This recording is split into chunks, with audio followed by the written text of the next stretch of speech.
Integration of E D S cos theta, integration of E D S cos theta.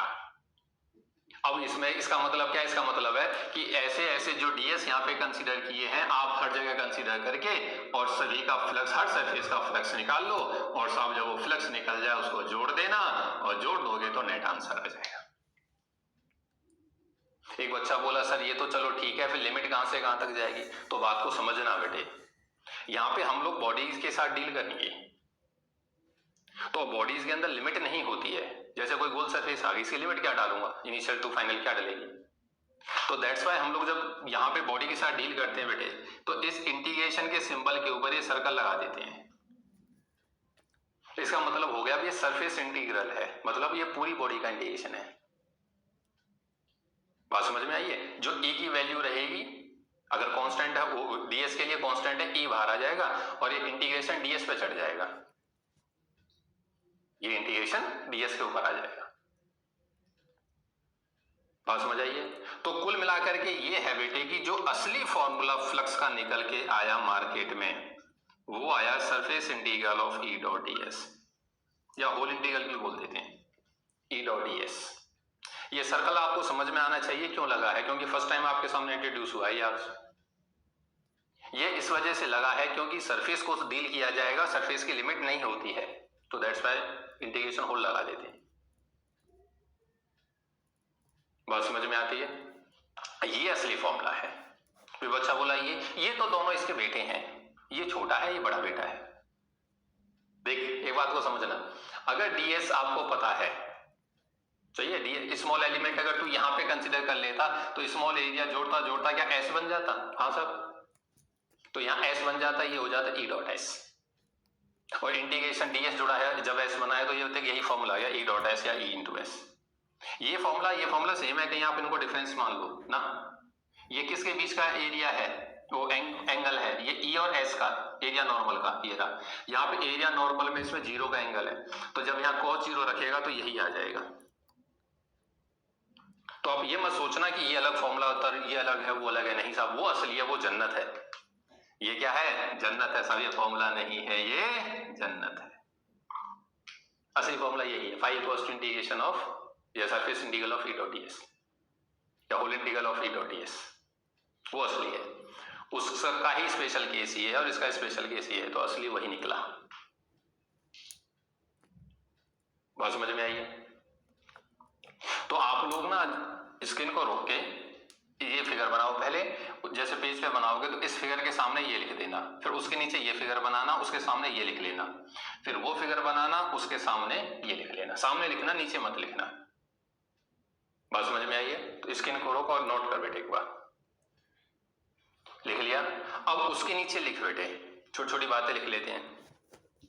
उसके नीचे electric flux is a scalar quantity, electric flux is a scalar quantity because it is the dot product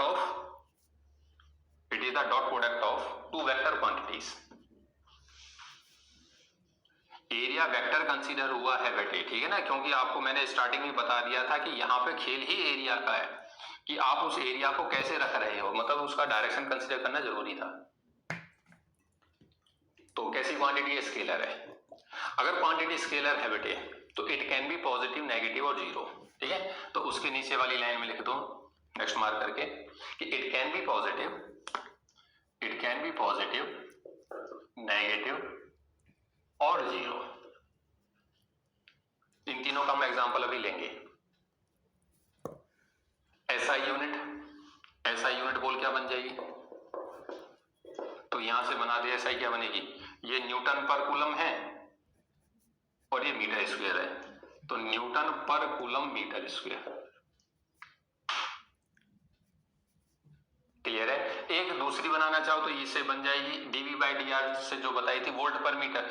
ई की क्या होती है बेटे? एक इसकी होती है वोल्ट पर मीटर और ये मीटर स्क्वायर है, तो एक मीटर स्क्वायर से मल्टीप्लाई करूंगा तो ये कैंसिल होकर के वोल्ट मीटर आ जाएगी। तो एक यूनिट ये भी है वोल्ट मीटर। वीएम आप ना पूरा नाम लिख लिया करो, वीएम लिखने के बाद ब्रैकेट में वोल्ट मीटर। क्यों कुछ बच्चे ना सीएम सेंटीमीटर पढ़ते हैं कूलम मीटर को, CM-1 को पढ़ते हैं सेंटीमीटर इनवर्स, तो आप पूरा लिखा करो स्टार्टिंग में, ठीक है। वोल्ट मीटर, डायमेंशन फॉर्मूला, तो E होता है फोर्स अपॉन में चार्ज, सही है ना। तो फोर्स हो गया mL/T-2 अपॉन में चार्ज का हो गया AT, और ये L/2 एरिया, सही लिखा है ना बेटे। तो डायमेंशन बोल क्या बन गया M, ये L/2 और एक L, ये L/3, ये -2 और ये ऊपर जाके -1, T-3 A-1, mL/T -3 A-1 dimension formula. Clear है।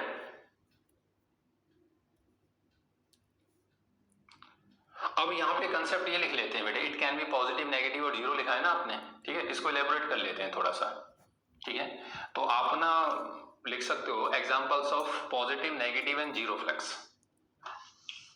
Examples of positive, negative and zero flux. Positive, negative और जीरो फ्लक्स एग्जांपल देखो, इसी फिगर के अंदर मैं दोनों रिप्रेजेंट कर देता हूं, पॉजिटिव और नेगेटिव। बात को पकड़ना मजा आ जाएगा अगर कंसेप्ट पकड़ पाए तो। एक बच्चा इधर खड़ा होकर के फ्लक्स को एनालाइज करता है, इस साइड में खड़ा होकर के, ठीक है साहब। तो उसका एरिया वेक्टर ये बनेगा, और जब वो फ्लक्स लिखेगा तो फ्लक्स की वैल्यू हो जाएगी बेटे E.S, नियम के अनुसार E.S। E और एरिया वेक्टर में एंगल, एरिया वेक्टर इस साइड है और E भी इस साइड है। अब इस ये तो डेफिनेशन इसका 90 पे कंफ्यूज मत होइएगा बेटा। एरिया देखना है E और S के बीच का, S और इनके बीच का एरिया जो है वो 0 है। तो इस बच्चे ने लिख दिया ES cos 0 होता है 1, तो आंसर आ गया प्लस का ES, ठीक है साहब। एक बच्चा इधर खड़ा होकर के फिगर को एनालाइज करता है, यहां पर खड़ा होकर के इस साइड में, ठीक है साहब। जब वो इधर खड़ा होकर के एनालाइज करता है तो वो एरिया वेक्टर इधर दिखाएगा, ठीक है सर। और उसने फ्लक्स लिखना स्टार्ट किया, जब वो फ्लक्स लिखेगा तो वो लिखेगा बच्चा E.S, ठीक है सर। तो E और S के बीच का एंगल, अब इस बच्चे के लिए जो E की डायरेक्शन है आप ध्यान से देखो, वो ये डायरेक्शन है बेटे, फील्ड तो इधर जा रही है, और एरिया नॉर्मल इस साइड है, तो इन दोनों के बीच का 180 का एंगल है। तो ये लिखा जाएगा ES cos 180, और cos 180 डिग्री -1, दैट्स वाई ये आंसर आ गया माइनस का ES। अब बच्चा बोला सर आपने एक ही फिगर के अंदर दोनों फ्लक्स दिखा दिए, प्लस भी माइनस भी। हाँ देखो, फ्लक्स तो ये डेफिनेशन कहती है कि it is the number of field lines, amount of field. अब प्लस माइनस क्या शो करता है, तो यहां जो प्लस माइनस आता है ना बेटे, वो एक प्रकार से फील्ड की डायरेक्शन को, फ्लक्स की डायरेक्शन को शो कर जाता है। जैसे समझना, कभी भी आपको फ्लक्स पॉजिटिव मिल जाए ना, फ्लक्स पॉजिटिव, इसका मतलब ये होता है कि बच्चे ने ऐसे एनालाइज किया है सरफेस को कि फील्ड लाइंस उसे बाहर की तरफ आती हुई दिखाई दे रही है। ये सरफेस है और इससे बाहर की तरफ आती दिखाई दे रही है, जिसको मैं लिखता हूं फ्लक्स आउट, जो बाहर आता है। और अगर कभी फ्लक्स माइनस आ जाए तो इसका मतलब समझ जाइएगा बच्चे ने सरफेस को कुछ ऐसे एनालाइज कर लिया है उधर खड़ा होकर के कि जो फ्लक्स है वो उसको सरफेस के अंदर जाता हुआ दिखाई दे रहा है। ये बच्चा यहां से देखेगा तो सरफेस में अंदर घुसता दिखाई देगा, और ये बच्चा देखेगा तो बाहर आता दिखाई देगा। तो इसका मतलब ये है कि जो फ्लक्स यहाँ पे प्लस माइनस आया है ना बेटे, ये सिर्फ ये बताता है कि फ्लक्स इनवर्ड है, अंदर जा रहा है सरफेस में, या आउटवर्ड है। इस बोर्ड से फील्ड लाइंस निकल के बाहर की तरफ आती हैं, इस हिसाब से आपकी तरफ आ रही हैं, और मैं इधर खड़ा होकर के देख रहा हूं या आप देख रहे हो, तो आपके लिए फ्लक्स जो है वो पॉजिटिव है, क्योंकि आपको बोर्ड में से बाहर आता दिखाई दे रहा है। बात समझे, आउटवर्ड फ्लक्स बोलते हैं इसे। और जो बच्चा इसी फ्लक्स को, फील्ड को उस कमरे में बैठ के पीछे वाले में एनालाइज कर रहा होगा, उसके लिए फ्लक्स नेगेटिव होगा। तो पॉजिटिव और नेगेटिव जो साइन फ्लक्स के आगे आते हैं, ये शो करते हैं कि फ्लक्स सरफेस के अंदर इनवर्ड है या आउटवर्ड है। बात समझ आइए, क्योंकि स्केलर क्वांटिटी या स्केलर के सामने प्लस माइनस आया है तो क्या शो करने के लिए आया है, ये शो करने के लिए आया है इनवर्ड या आउटवर्ड, बस। बात समझ में आई। तो ये पॉजिटिव और नेगेटिव का एग्जांपल एक ही सरफेस में आ गया, ठीक है। तो आप चाहो तो इसके नीचे लिख देना, it means outward flux is always positive and inward flux is always negative. ये लाइन यहां पर लिख लेना, क्लियर है। अब जीरो फ्लक्स का क्या एग्जांपल उठा, जीरो का एग्जांपल लेने के लिए ना बॉडी को मैं बेटे क्लोज ले लेता हूं,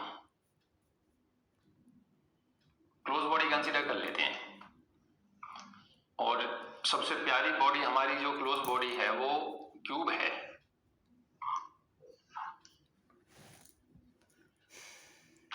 ये कोई क्लोज बॉडी है साहब, ठीक है, यूनिफॉर्म फील्ड के अंदर रखी हुई है, तो फील्ड लाइंस वो इस हिसाब से क्रॉस करके जाती हैं। ये यूनिफॉर्म फील्ड लाइंस हो गई, ठीक है sir. These are the uniform field lines, ठीक है, और फील्ड इंटेंसिटी ई है, हर जगह यूनिफॉर्म है, ठीक है। कितनी सरफेस है साहब? सर 6 सरफेस हैं टोटल। अब देखो तुम बड़े बच्चों, सोच समझ के जवाब देना। इस क्यूब को जो फील्ड क्रॉस करके ऐसे निकल के गई है और क्यूब बीच में रखा हुआ है, फील्ड जा रही है, इस कमरे के अंदर फील्ड थी पूरे में इधर से इधर के लिए, और आपने क्यूब बीच में रख दिया और रखा भी बड़े प्यार से, ध्यान से देख, मतलब जो फील्ड लाइन से तेरे को इधर से इस पे नॉर्मल दिखती है सरफेस पे, तो तू बारीकी से देख, सिर्फ 2 सरफेस ऐसी हैं जिनको फील्ड क्रॉस कर रही है। 6 में से 2 ही सरफेस ऐसी हैं जिनको फील्ड क्रॉस कर रही है, बाकी 4 को क्रॉस नहीं कर रही। उन 4 सरफेस के पैरेलल है। देख ध्यान से, कौन कौन सी 2 सरफेस हैं जिनको फील्ड क्रॉस कर रही है। सर मैं बारीकी से देखता हूं ना, तो एक सरफेस तो ये है जिसको फील्ड क्रॉस कर रही है, और एक सरफेस ये है। बाकी जो 4 सरफेस मुझे फिगर में दिखाई देती हैं, कौन कौन सी 4? ये नीचे वाली, ये ऊपर वाली, एक सामने वाली और एक पीछे वाली। इन चारों सरफेस को फील्ड क्रॉस नहीं कर रही, इनके तो पैरेलल है, और पैरेलल का कभी फ्लक्स नहीं होता है साहब। बच्चा बोला सर वो तो चलो ठीक है, मैथमेटिकली दिखाओ। इधर देखो, तो जो 4 सरफेस है उनमें से एक का ही दिखा देता हूं बेटे, ठीक है बड़े बच्चों। जब इस वाली सरफेस का एरिया वेक्टर कहीं दिखाओगे तो ये एरिया वेक्टर आएगा साहब, एन कैप या डीएस ऊपर की तरफ आएगा, ठीक है। मैं डीएस दिखा दूं या एन कैप दिखा दूं बेटे, घबराइएगा मत, दोनों सेम है, ठीक है। और ई इस साइड है, तो दैट्स वाई ई में और इसके बीच का ये ई यहाँ रिप्रेजेंट कर दिया है। ये एंगल 90 है साहब, और अगर ये 90 है तो यहाँ का फ्लक्स हो गया ई एस कॉस 90, और कॉस 90 होता है 0, कॉस 90 0। बच्चा बोला सर 4 सरफेस का 0 हो गया, मैं 4 का बार बार नहीं लिख रहा हूं, क्योंकि ऐसे ही सरफेस का एरिया नॉर्मल नीचे आएगा और फील्ड इस साइड है 90, ठीक है। बाहर वाली सरफेस का एरिया नॉर्मल बाहर आएगा, फील्ड इस साइड है 90। पिछली वाली सरफेस का एरिया नॉर्मल अंदर होगा, फील्ड इस साइड है 90। अब रहेगी 2 सरफेस, कौन कौन सी? ये, इसका एरिया नॉर्मल किधर होगा सर? आउटवर्ड होगा, ये रहा एरिया नॉर्मल, और ये फील्ड की डायरेक्शन है इस सरफेस पे, और इस सरफेस का एरिया नॉर्मल आउटवर्ड होगा सर, ये रहा एन कैप, और ये फील्ड की डायरेक्शन है। यहां पर फ्लक्स लिख सर, यहां पे जब फ्लक्स लिखा जाएगा ये हो जाएगा ई एस कॉस 180, तो that is equal to minus of E S. और सर इस सरफेस पे जब फ्लक्स लिखा जाएगा तो वो हो जाएगा ई एस कॉस 0, देख ले 0 का एंगल है ना ई में और एरिया में, तो दैट इज प्लस का ई एस। फ्लक्स कैसी क्वांटिटी है सर? फ्लक्स है स्केलर क्वांटिटी। अगर साफ फ्लक्स स्केलर क्वांटिटी है तो बोल बॉडी से पास होने वाला नेट फ्लक्स कितना हो गया? सर कुछ नहीं है, ये जो फ्लक्स है φ1, ठीक है, और ये जो फ्लक्स है φ2, आप इनको जोड़ दो तो φ1 प्लस में φ2, बाकी 4 सरफेस से तो है ही नहीं। इसको जब सम करूंगा तो ये हो गया माइनस ऑफ ई एस और ये हो गया प्लस का ई एस। सोल्व करा तो आंसर 0, सोल्व किया तो आंसर 0। तो what is the net amount of flux passing through this particular surface cube? Answer is 0. Through this particular body, answer 0. बच्चा बोला बाकी तो सब ठीक है, पर ये तो हमें दिखाई देता लाइंस क्रॉस हो रही हैं। हाँ साहब क्रॉस तो हो रही हैं, लेकिन कंसेप्ट को पकड़िएगा। ये एक क्लोज बॉडी थी, तो जितनी लाइन इसके अंदर एंटर कर गई उतनी ही लाइन इसमें से निकल गई, तो जो नेट लाइंस आई वो तो 0 हो गई। फ्लक्स कहता है कि कितनी लाइंस बॉडी को क्रॉस करके गई हैं। तो एक बच्चा बोला जितनी आती हैं उतनी जाती हैं, तो जो नेट लाइंस हैं या नेट फ्लक्स है वो 0 है। तो what is the basic concept? एक बच्चा बोला चलो सर आपने ये एग्जांपल लिया, मैं सिर्फ अगर पेपर में ये ऊपर वाली एक सरफेस ऐसे बना के आ जाता, जैसे ओपन बॉडी ली थी आपने, और मैं पेपर में ये बना के आ जाता, ये एक सरफेस दिखाई ऐसे और एरिया नॉर्मल ये दिखा दिया और फील्ड इधर दिखा दी, क्या ये आंसर सही है? बिल्कुल सही है, बिल्कुल सही है। Phi is equal to E S cos 90 answer 0। बिल्कुल 0 का आंसर बिल्कुल सही है। जब इतना छोटा आंसर हो सकता तो आपने इतना बड़ा ड्रामा क्यों किया? आपको एक कंसेप्ट समझाना था। यहाँ कंसेप्ट क्या, अगर बात को पकड़ पाए ना, कसम से बेटे मजा आ जाएगा। ये जन्नत है, जन्नत।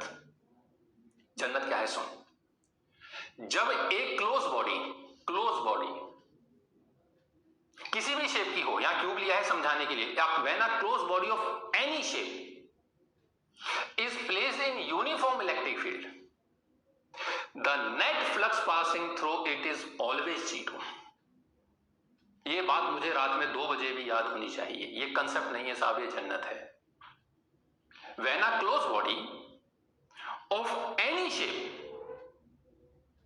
बच्चा बोला एनी शेप, हाँ साहब एनी शेप, बस क्लोज होनी चाहिए, is placed in uniform field, the net flux is always 0। Net flux is always 0। बच्चा बोला जैसे समझना सर, ये तो थी, अगर मैं कोई टेढ़ी मेढ़ी बॉडी ले लेता, ये इस हिसाब से, ये कोई बॉडी ले ली, कोई बात नहीं साहब, तूने ले ली टेढ़ी मेढ़ी बॉडी, कुछ भी ले, तेरी मर्जी है। बड़े बच्चों बात को पकड़ना, मजा आ जाएगा। मैं और फील्ड लाइन से ऐसे ही जा रही थी, ठीक है।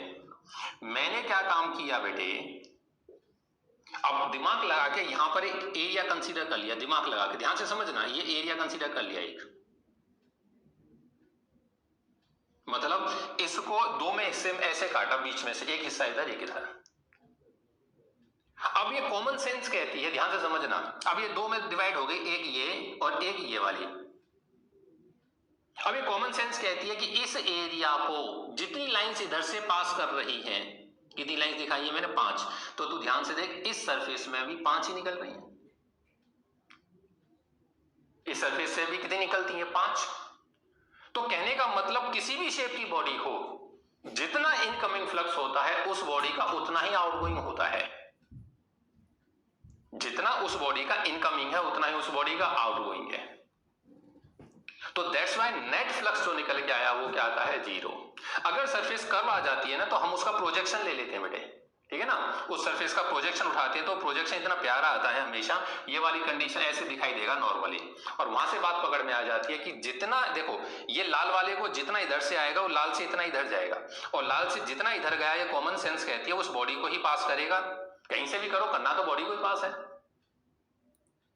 तो कंसेप्ट जब ये जनरलाइज होता है, तो जनरलाइज क्या हो गया कि when a close body of any shape is placed in uniform electric field, the net flux passing through it is always 0। ये कंसेप्ट नहीं है साहब, ये जन्नत है। अब मैं चाहता तो इसको phi1 phi in ना लिख करके ना आपको ये भी लिखवा देता, क्या कि phi net की वैल्यू होती है, ये फॉर्मूला भी लिख सकते हो आप, ये phi in है, नेगेटिव है, ये phi out है, तो phi in plus phi out, ये नेट होता है। और ये बात मुझे कंफर्म है यहां पर कि phi in और phi out बराबर है। क्लोज बॉडी के लिए phi in और phi out बराबर होता है, ये बात मुझे रात में 2 बजे भी याद होनी चाहिए, ठीक है। और four close body in uniform field, ये असली है बेटे। अगर फील्ड यूनिफॉर्म नहीं हुई ना, ये सारा कंसेप्ट खत्म हो जाएगा एक साथ। यूनिफॉर्म इलेक्ट्रिक फील्ड, शायद आपको दिखाई ना दे, है ना। Four close body in uniform electric field,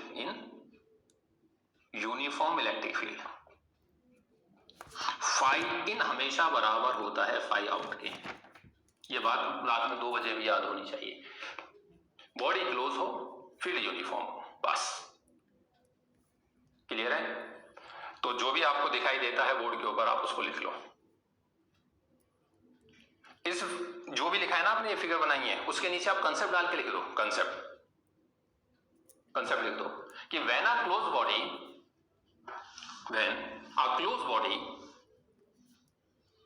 of any shape, when a closed body of any shape is placed in uniform electric field,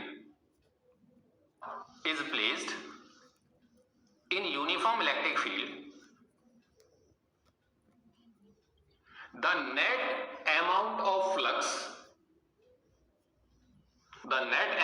flux passing through it the net amount of flux passing through it is always zero, is always zero. ये concept नहीं है साहब, ये जन्नत है, जन्नत। The net amount of flux passing through it is always zero.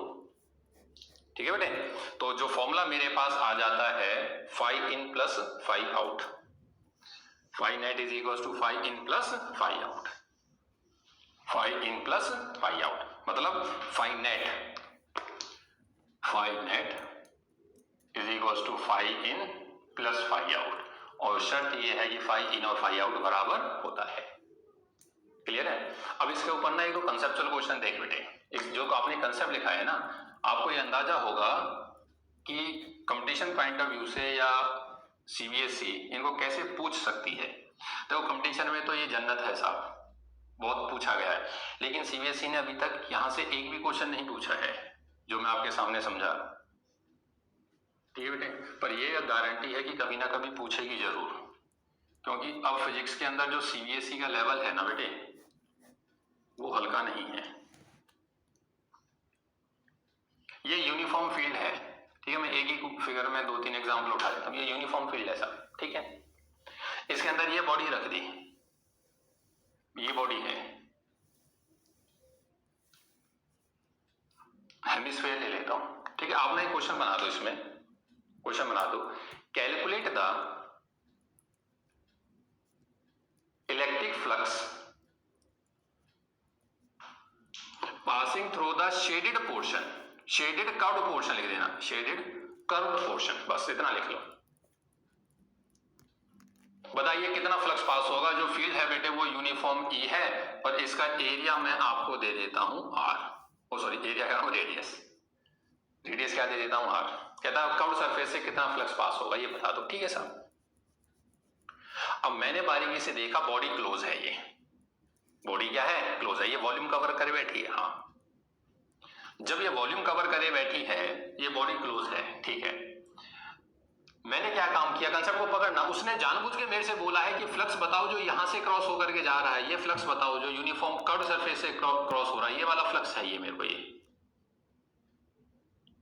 मैं बोला यार ये कर्व्ड सरफेस के ऊपर अगर मैं एरिया निकालूंगा यहां से, हर जगह एरिया डीएस अगर कंसीडर करूंगा तो एंगल बदलेगा। ई डॉट डीएस इस सरफेस के लिए मैं नहीं लगा सकता, तो हर जगह एंगल बदल रहा है, थीटा कहां से निकाल के लाऊंगा। मैंने कॉमन सेंस से देखना ध्यान से, मैंने इससे नहीं निकाला फ्लक्स, मैं फ्लक्स कैलकुलेट कर देता हूं इस सरफेस से। ध्यान से समझना, मजा आ जाएगा कंसेप्ट को पकड़ पाए तो। क्यों, मुझे यहां साफ दिखाई देता है कि ये जो एरिया है और ये जो फील्ड आ रही है, इन दोनों के बीच में 90 का एंगल, एरिया में, एरिया वेक्टर में नहीं, एरिया में बोला है। एरिया वेक्टर दिखाओगे तो एरिया वेक्टर तो जरा आ जाएगा बेटे, ठीक है। इसके बीच में 90 है, मतलब जो बेसिक डेफिनेशन है कि फील्ड सरफेस पे नॉर्मल होनी चाहिए। हाँ, तो बोलियो साहब जो इनकमिंग फ्लक्स है, जो अंदर जाने वाला फ्लक्स है वो कितना है सर, वो E इंटू एस होता है, वो हो गया E इंटू में पाई ऑफ आर का स्क्वायर। बिल्कुल सही है सर, E इंटू में पाई ऑफ आर का स्क्वायर। ये कौन सा फ्लक्स है, जो इनकमिंग है। और मैं एक बात जानता हूं क्या साहब, कि जो फाई नेट है वो फाई इन प्लस में फाई आउट होता है। यहां पर फाई नेट जीरो है क्योंकि क्लोज बॉडी है, यूनिफॉर्म फील्ड में है, फाई नेट जीरो है, दैट्स वाई फाई, और फाई इन कितना, एक साथ ही लिख दे, फाई इन कितना है सर, यहां पे फाई इन है ई पाई ऑफ आर का square, E pi of R का स्क्वायर। ठीक है, अब बड़े बच्चों बेटे देखो, या तो मैं बार बार आपको ये यहाँ पे एरिया नॉर्मल दिखाऊं, या सीधा ही रट लो यार ये नेगेटिव फ्लक्स आना है, क्या आना है, नेगेटिव, तो दैट्स वाई माइनस लगा दिया। ठीक है बेटे, और प्लस में फाई आउट, तो यहां से कंफर्म हो गया कि फाई आउट की जो वैल्यू है वो है E इंटू में पाई ऑफ आर का स्क्वायर। खत्म, ये आंसर था, E इंटू में पाई ऑफ आर का स्क्वायर। बात को समझना, उसने मुझे जानबूझ के बोला कर्व सरफेस से बता, क्योंकि कर्व सरफेस में जब ये E डॉट ds लगाने जाएगा इसे थीटा मिलेगा नहीं, अटक जाएगा ये, क्योंकि हर जगह फील्ड और एरिया वेक्टर दिखाऊंगा तो हर जगह फील्ड इधर है तो एंगल अलग है। और कोई बात नहीं, यूनिफॉर्म फील्ड में क्लोज बॉडी दी है, कंसेप्ट पकड़ गया मैंने कर्व का निकाला ही नहीं, मैंने इसका निकाल लिया जो सरफेस पे नॉर्मल थी, इसका। और कौन से फॉर्मूले से निकाल दिया, ई डॉट डी एस से करोगे तो एरिया वेक्टर इधर दिखाओ, 180 का एंगल आएगा, माइनस आ जाएगा, वो मैं माइनस यहाँ लगा लिया है, तो बार बार एंगल नहीं दिखाते, इनकमिंग है नेगेटिव लिख लो, फाई इन फाई आउट, फाई इन लिखना सीख गया, फाई आउट लिख दिया। अब इसी क्वेश्चन को आईआईटी मेंस पूछ चुका है, इसी क्वेश्चन को देखना, उनका अंदाज क्या था, ये दे करके और आगे ये जोकर की टोपी दे दी है, ऐसे ये कर्व सरफेस बना के दे दी था, अब कहता है इसका फ्लक्स बताओ, इसे कितना पास होता है। अब तुम बड़े बच्चे हो, क्या ये क्वेश्चन और ये क्वेश्चन सेम है साहब? उसने मेरे से बोला फाई आउट बताओ, मुझे बताओ कितना फ्लक्स पास होता है, फाई आउट बताइए। एक बच्चा बोला सर जितना इसमें एंटर करता है, जितना इसमें एंटर करता है उतना ही बाहर निकलता है, यहां से जो एंटर कर जाएगा फ्लक्स वही फ्लक्स बाहर निकल के जाएगा, कॉमन सेंस है ये। तो मैं बाहर आउट नहीं निकाल सकता, लेकिन कॉमन सेंस से मैं फाई इन निकाल सकता हूं, ये निकाल रखा है, क्या फाई आउट भी होगा? हाँ, तो कहने का मतलब जो ये सॉल्यूशन लिखा गया है ये इसी का सॉल्यूशन है। आया नहीं आया? अंदाज देख तू पूछने का। इस बॉडी को इसने ऐसे भी पूछ रखा है, क्या ध्यान से देखना, ये सिलेंडर रख के दे दिया साहब इस हिसाब से, और कहता है फ्लक्स बताइए कर्व सरफेस से, हाफ कर्व से, मतलब इस वाले हिस्से से फ्लक्स बताना, इससे हाफ कर्व से। बात को समझ गए? सिलेंडर रख के दिया, इधर का जो इधर का कर्व सरफेस है ये वाली, इससे फ्लक्स बता दो, कोई बात नहीं। अब मैं इसमें अटक गया, इसमें तो बड़ी साफ सब क्या नाम है साफ दिखाई दे गया था, सरफेस पे नॉर्मल है, ई डॉट डी एस से फाई इन निकाल लिया, यहाँ ना निकलता फाई, यहाँ तो इधर भी कर्व है, जो फ्लक्स इधर से आ रहा है वो भी कर्व सरफेस पे आ रहा है, और इधर से जो निकल रहा है वो भी कर्व पे है। एरिया वेक्टर में और ई के बीच का एंगल मैं निकाल ही नहीं सकता, अब क्या करूं साहब? कोई बात नहीं, प्रोजेक्शन पकड़ एरिया का, कॉमन सेंस लगाइए, मजा आ जाए बात का। देखियो ध्यान से, बच्चे ने क्या काम किया बेटे, इस सिलेंडर के ठीक बीचों बीच, इस सिलेंडर के ठीक बीचों बीच दिमाग लगा के रेक्टेंगल पकड़ लिया, ये वाला, बात को पकड़,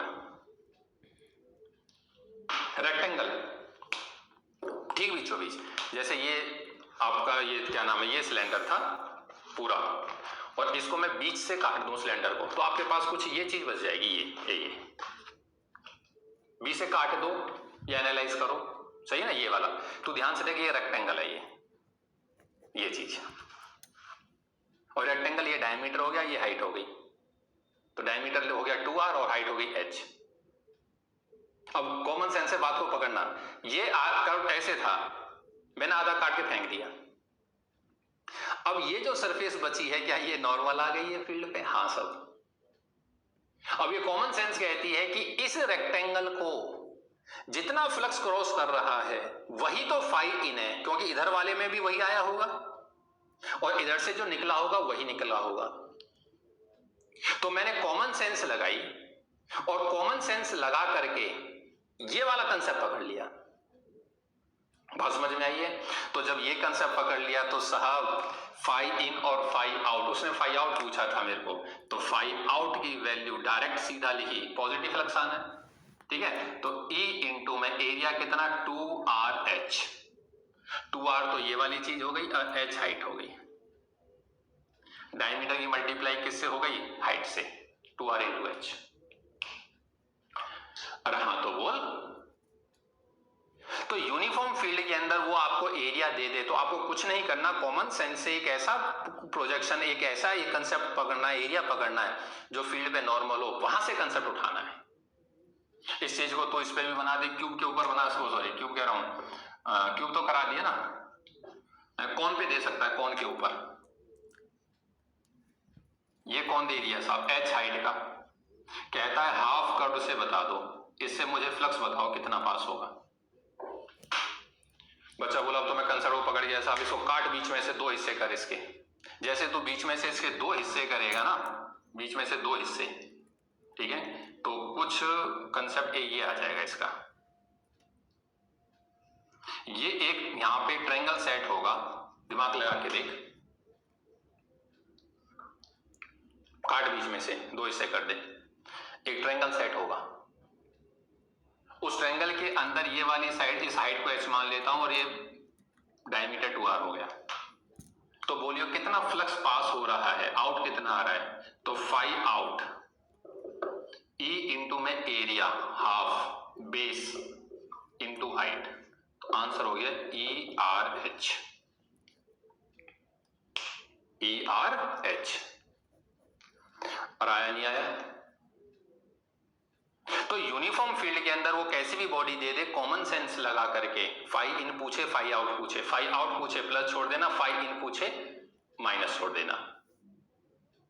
क्लियर है? तो बेसिक ये है, यहां से कंसेप्ट उठा है ये और ये गया, और क्यूब मैंने करा दिया, इससे बाहर नहीं आता। ये जितनी बॉडी आपके सामने है ये सभी कंपटीशन एग्जाम में आ चुकी हैं, और ये सिंपल सा कंसेप्ट है, ये छोटा सा नोट है ये कि when a close body of any shape is placed in uniform field, the net flux passing through it is always 0। बात समझ में आती है? तो स्किन को रोक, चाहो तो इन चार क्वेश्चन को अलग अलग बना देना बेटे, सभी की फील्ड अलग बनाना, सभी का आंसर अलग लिखना। मैंने एक पे बना लिया है, ठीक है, आप अलग अलग बना लेना। अब एक न्यूमेरिकल लिख बेटे, एनसीईआरटी का सॉल्व एग्जांपल है, लिख क्वेश्चन लिख, कैलकुलेट द क्वेश्चन लिख बेटे, calculate the electric flux passing through the tube of side 0.1 metre, tube of side 0.1 metre, if Ex is equals to है alpha x, if Ex is equals to alpha x, where alpha is equals to मुझे दे रखा है बेटे 500, alpha की कोई constant value दे देता है, ठीक है ना, 500, और ऐसा यूनिट क्या बन जाएगी, न्यूटन पर कूलम मीटर, ठीक है, तो Newton per coulomb per metre, newton per coulomb per metre, ठीक है। If where alpha is equals to 500 newton per coulomb per metre, और EY is equals to 0 and Ez is equals to 0, EY equals to 0 and Ez equals to 0। सवाल को सुन, वहां question क्या लिखा है, calculate the electric flux passing through the given cube कर देना बेटे, गिवन क्यूब, आपको एक क्यूब गिवन है, फिगर गिवन है, ठीक है। सवाल सुन, सवाल क्या है, मुझको एक क्यूब दे रखा है बेटे, ये x एक्सिस है, ये y है और ये z है, ठीक है साहब। कोई एक क्यूब दे दिया, क्यूब कुछ इस हिसाब से रखा हुआ है,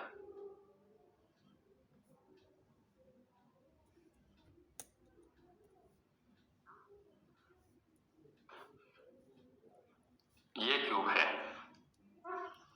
साइड कितनी दे रखी है, साइड है 0.1 मीटर, तो यहां से लेकर के यहां तक का जो डिस्टेंस है ये 0.1 मीटर मुझे गिवन है, और ये फिगर में गिवन है बेटे, यहां से लेकर के यहां तक का इस साइड का जो ये डिस्टेंस है ये भी 0.1 मीटर फिगर में गिवन है, इसलिए मैंने लिखा है गिवन क्यूब, गिवन क्यूब, ठीक है।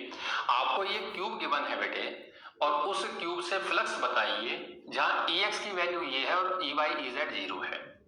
पहले तो इस लाइन का मतलब समझो बेटे कि Ex की वैल्यू कुछ गिवन कर रखी है अल्फा x, इस लाइन का मतलब ये है कि जो फील्ड एग्जिस्ट कर रही है बेटे वो सिर्फ x के अलोंग एग्जिस्ट कर रही है। देखिए अल्फा x एक वैल्यू है जो x के अलोंग है, और y और z के अलोंग कोई फील्ड नहीं है। y z के अलोंग फील्ड ना होने का मतलब ये है कि जो फ्लक्स क्रॉस करेगा वो सिर्फ दो साइड को क्रॉस करेगा जो x के अलोंग है, मतलब या तो इस साइड को क्रॉस करेगा और या फिर इस साइड को क्रॉस करेगा, क्योंकि फील्ड ही x के अलोंग है, y और z के अलोंग फील्ड नहीं है। तो बाकी चार सरफेस का तो फ्लक्स 0 हो गया, तो उनको देखूंगा ही नहीं। अब बड़े बच्चे बार बार दिखाते नहीं है कि उसका 0 उसका 0 नहीं, कॉमन सेंस से देखा जिसका फ्लक्स है उसको कैलकुलेट करेंगे। चलो ये बात समझ में आ गई। एक बात मुझे समझ में आई है कि बेटे ध्यान से समझना, ये मेन है कि जो फील्ड x के अलोंग एग्जिस्ट कर रही है वो कांस्टेंट नहीं है साहब, यूनिफॉर्म नहीं है। क्यों नहीं है? क्योंकि वो फिगर में क्यूब वहां दे रखा है और जो EX है वो x पे डिपेंड करता है। मतलब कि जैसे जैसे x बढ़ेगा, ये 0 है, ओरिजिन है, x इधर है, कि जैसे जैसे x बढ़ता जाएगा वैसे वैसे फील्ड भी बढ़ती चली जाएगी x के अलावा। देख ले, x पे डिपेंड है। तो यहां से मुझे कंफर्म हो गया कि अब ये यूनिफॉर्म फील्ड नहीं है। मैंने जानबूझ करके दोनों कंसेप्ट एक साथ कराए हैं। अभी पिछला यूनिफॉर्म करा दिया, अब नॉन यूनिफॉर्म भी आज ही करा रहा हूं, सिर्फ इससे कंफ्यूज ना हो आप। पिछला कंसेप्ट ये था कि when a close body of any shape place in uniform field net flux is 0। लेकिन साहब ये फील्ड यूनिफॉर्म नहीं है,